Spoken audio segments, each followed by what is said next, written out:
Welcome to Entrepreneur Archive. I'm Louis, and today I'm talking with Asaf Darash, founder and CEO of Regpack, an all-in-one registration and payment platform for schools, camps, and events. The best way to think about it is Shopify for services. NASA, Harvard Medical School, and the U.S. Air Force are customers.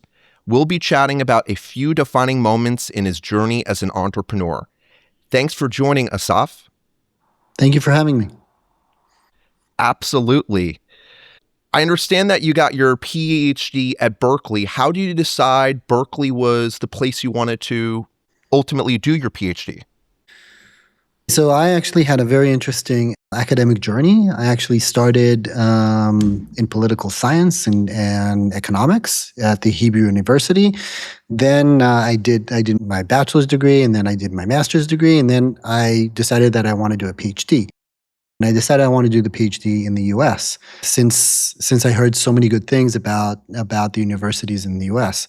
I got a full Fulbright scholarship, which is very rare, as you might know. And then basically a Fulbright scholarship opens you up to any university that you want. From my perspective, the best place to be, because I was so interested in computer languages and how computers affect human action, was to go to MIT. I was working alongside Roger Horowitz for a long time, which was the head of the AI department at MIT. It just seemed natural that I would go to MIT. At the same time, I got a few invitations from Berkeley to look into, because all the big universities get the Fulbright Scholars information, to look into their departments. My then wife and I decided to do an explanatory trip to the US before we decide where we want to go. We didn't know where we wanted to go, either MIT. She would go to Harvard and or Berkeley, and then both of us would go to Berkeley, or there was also a conversation about going to Stanford. It was actually funny that we decided to go in the winter, and it might seem like the most random thing in the world. But after we were in Boston in the winter, we were like, there's no way we're going to Harvard or MIT. Like, just no. It's too cold. There's no chance we're doing that. We have to go to California. So we decided to actually eventually go to Berkeley. Then I also did my postdoc at Berkeley. My wife did it at Stanford. I can say that deciding Berkeley over MIT was one of the most important things that I did ever. It opened me up to, first of all, it really opened me up to the whole open source community. It opened me up to so many entrepreneurs. It opened me up to so many people that I work with until today, to the whole Silicon Valley vibe and understanding of where technology is going, everything that was happening at the time in San Francisco, which was stronger than Silicon Valley at the time. I think it's one of those moments that you look back at and the decision was close to arbitrary. No, it's too cold in Boston, so I don't want to go to live in Boston. But somehow the universe made sure that I'm going to the right place. How arbitrary that was, because the ticket flight costs in the winter were less than the summer. We needed to join, like the year started in I think it was August or September. The academic year started, so we were like, let's go and check it out before, and then we can decide to where we want to go, because otherwise we'll miss a whole year, which we didn't want to do.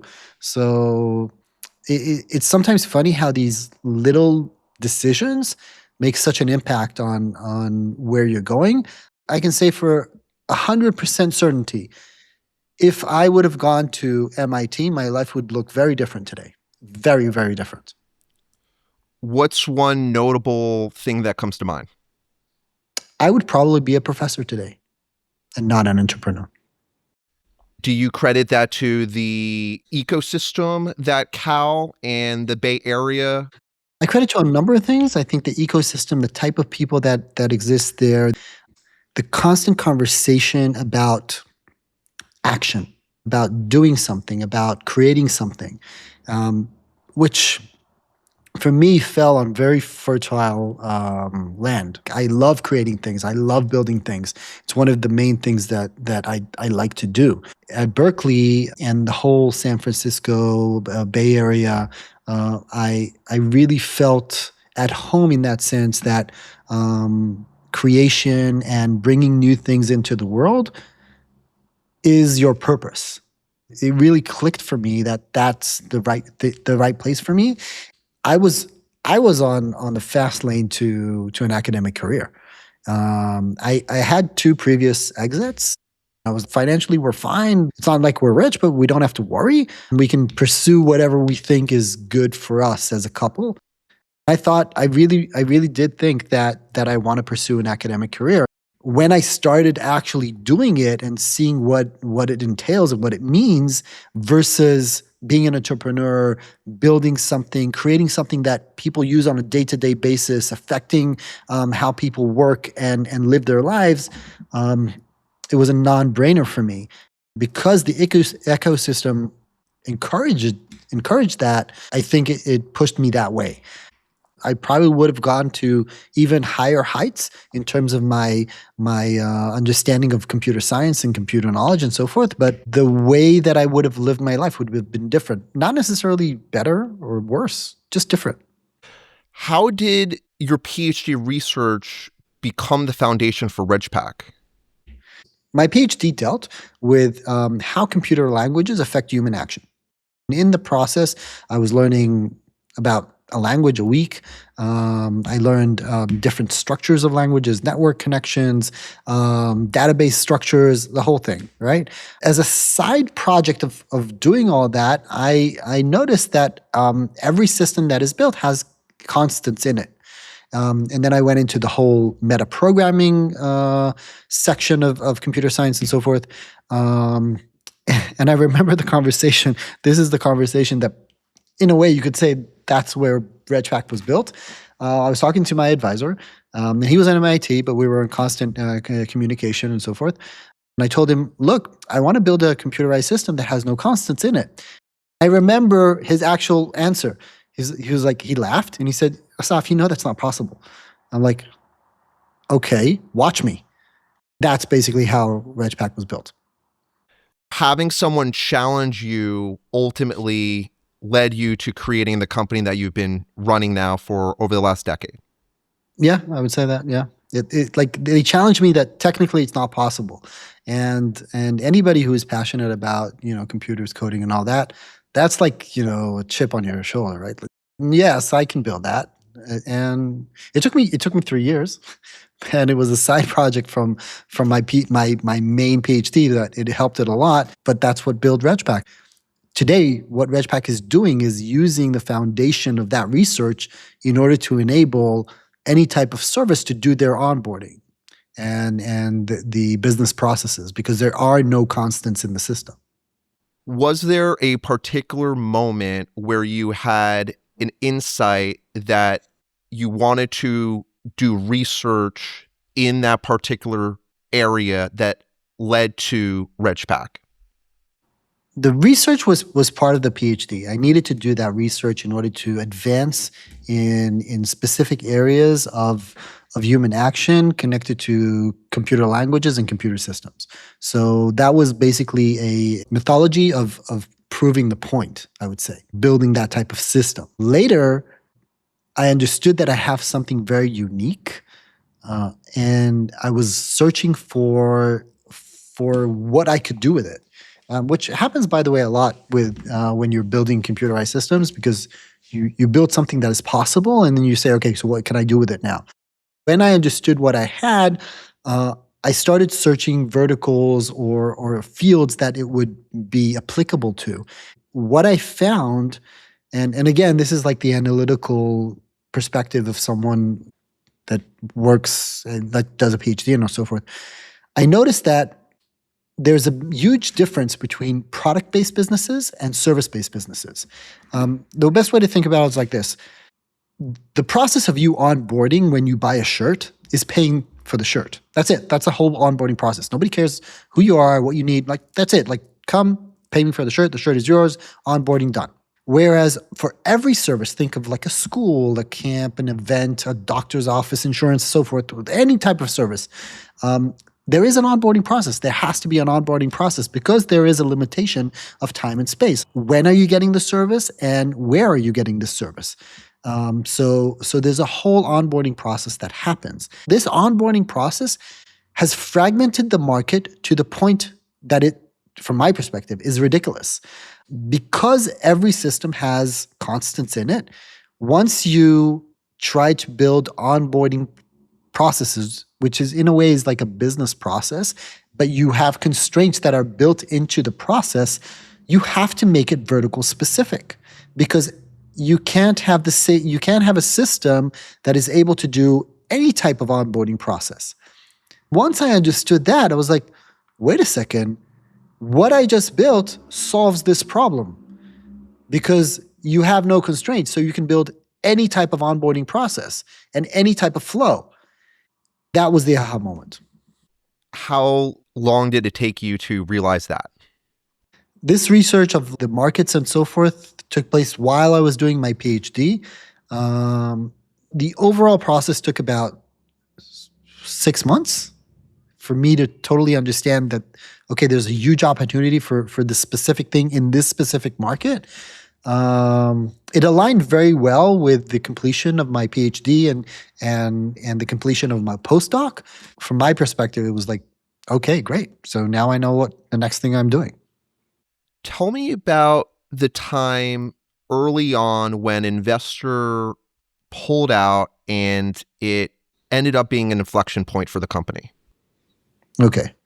So I have the idea. I know I can go to specific markets in order to build it, but I need to build the system in a way that someone who doesn't have a PhD can use it, right? So I searched for investor. I found someone, very, very basic. I started the process of building the software with, I think it was like 3 engineers and 2 customer based people, right? That would help the customers and support and so forth.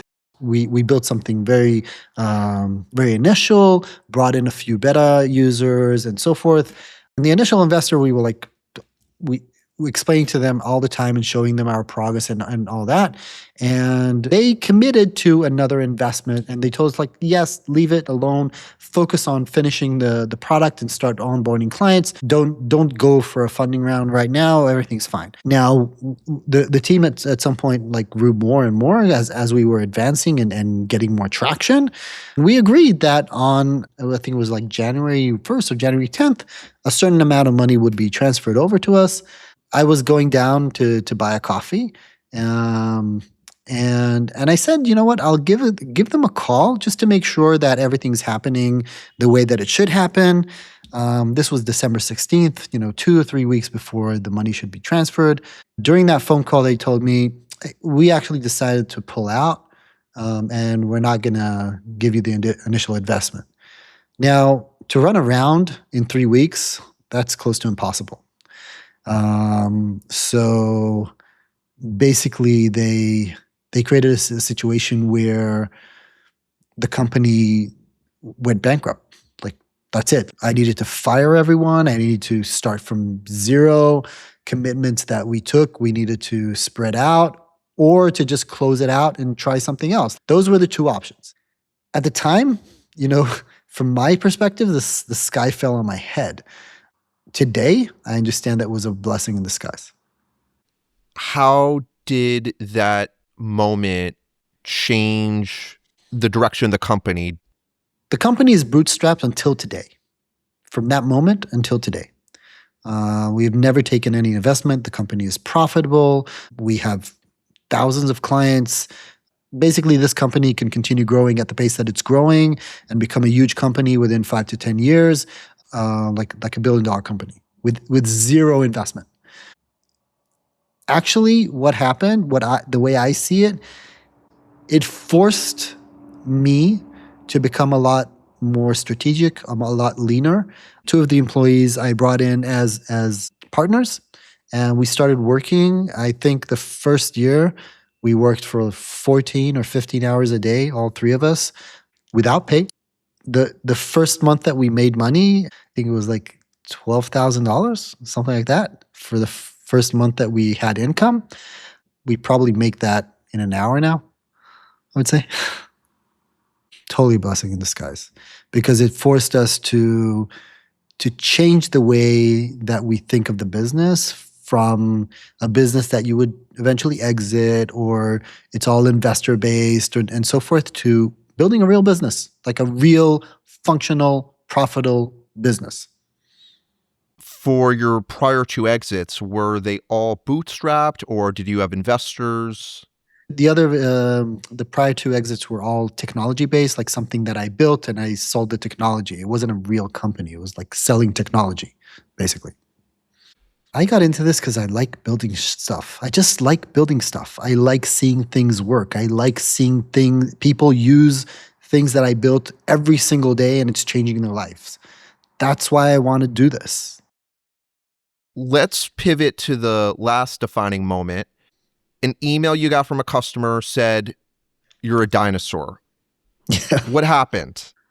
By the way, this is a joke at Regpack until today. Um, every time that they want to get something out of me, they're like, "You know that we're a dinosaur." That's like the sentence. So basically, it was a client that they weren't such a big client at all, not such an important client. By the way, they're still a client today. They were complaining about something that isn't intuitive and not working the way that they expect. Then he finished the email, and I think he didn't even do it to be mean or anything. He's like, "Yeah, but that's fine because you guys are a dinosaur." And I was like, "What? No way someone would call us a dinosaur. We're the cutting edge technology and we're doing things that nobody ever did." I remember like something flipped in my brain in a way that made no sense. I was like, okay, I'm rebuilding the whole infrastructure of how Regpack works. I remember the conversation with my two partners, and they were like, "Hey, Asaf, just chill, man. It's not a big deal." So he called us a dinosaur. It's like, no, we have to be the cutting edge all the time. I started rebuilding the whole infrastructure of how Regpack is built. I actually remember 6 months into that, remembering that, why did you do this? You basically dug yourself into a tunnel that the only way out is from the other side. You have to get to the other side. It was really, really frustrating. But today, the way that the infrastructure of Regpack works allows us to grow so quickly and so well that if we wouldn't have done that, today our operational costs would be through the roof. How did you know to listen to that customer versus other customers? First of all, you make it sound as if it was a logical decision. It wasn't a logical decision. Okay, it was actually not logical at all to listen to that client and rebuild the whole infrastructure. Today, I understand that that was a really, really good decision. At the time, I seemed like a crazy man. Why that affected me so much was the fact that I never perceived myself as someone who is not cutting edge.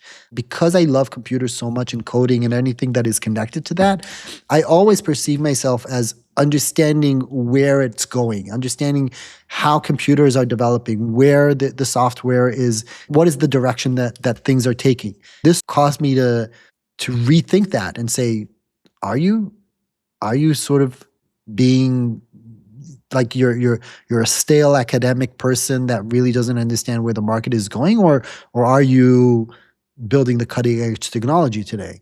That's what it was sitting on, like that itch of building something that is meaningful. I know for a fact that if we would have been with the previous infrastructure, we couldn't get to the place we are today without doing something very similar. I think that doing it at that stage where we didn't have that many clients, it wasn't such a strain on the development team and so forth. Today, I understand it was the right decision. If today I wouldn't need to rebuild the infrastructure of Regpack, that would cost so much money, so much effort, and probably be pretty shitty because there's so many moving parts already that it would be very, very difficult to do that. And more so, I would even say that Regpack could not have that many moving parts and that level of sophistication that the software has today without the infrastructure that was rebuilt. How did you get into coding as a kid? So this is actually a nice story. I was a very gifted kid. I loved mathematics. I loved puzzles and stuff like that. One day, I spent 3 weeks at my aunt's house in the north. She would sit all day in front of a computer and code. And I was a very curious kid, and I just sat next to her all day trying to understand. We're talking about the 1980s. Trying to understand what she's doing and asking her a million questions. And she was amazing. She just answered all my questions. She told me, like, if you like this stuff, you can start coding yourself. She gave me, at the time, they had a bunch of computers because they had a software company in the 1980s. And she let me learn BASIC. It's a language called BASIC. I had a book, and I learned from the book. We're talking about an 8-year-old, right? Learned from the book, and I wrote a little program and a little application that was doing all kinds of things that I thought were funny. Then I came home. We had an Atari at home, and it was possible to put in a memory unit into the Atari and then code on the Atari. So I did that for some time, and I was coding all kinds of things. And this was total, like, my parents, my brothers didn't understand what I was doing. It was like, why is Asaf all day in front of the Atari and not even playing a game? Then after my father saw that I'm totally into this, he went out and bought me a computer. And that's when, like, I just fell in love with it. I couldn't stop learning more ways of how the operating system works and how you can affect it in different ways and so forth.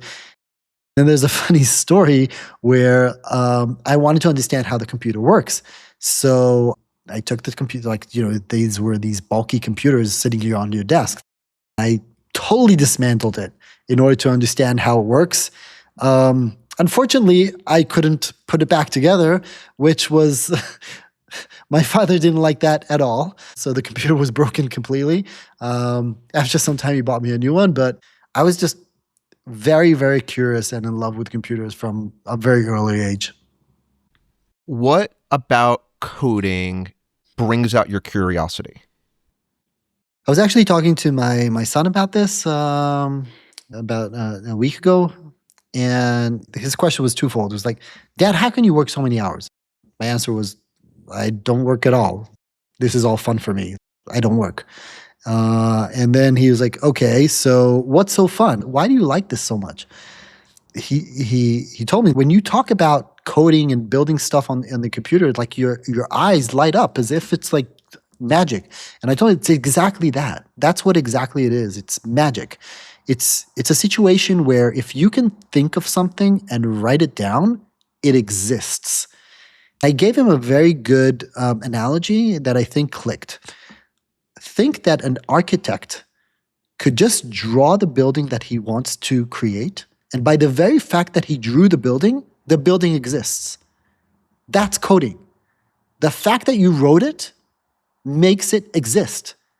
That's amazing. That's literally magic.